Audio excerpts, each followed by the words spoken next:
Should the Premier League be scared of Tottenham? Further back.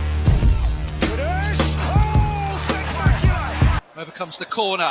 Header comes in and Arsenal have taken the lead. Timber turns away. Special player, Terry! Great start for the ball!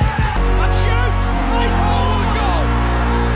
Arsenal is standing first goal for Arsenal, and they lead 3-1. Finish! He's back with a bang!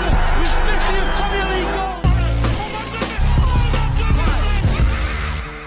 ፕሪሚየር ሊጉ ሲመለስ የሳምንቱ ትልቁ ጨዋታ በኤምሬትስ ይሆናል። 198ኛው የሰሜን ለንደን ደርቢ ሁልጊዜ ድራማ የማይለየው ፍጥጫ፣ ጫና፣ አዲስ ኃላፊነት፣ በየጊዜው የሚታደስ ባላንጣነት፣ እሳት የሚጫርበት ጨዋታ፣ ቀላል ሆኖ የማያውቅ መርሃ ግብር። ሁለቱም መሳሳትን አይፈቅዱም። በተለይ ደግሞ ለመድፈ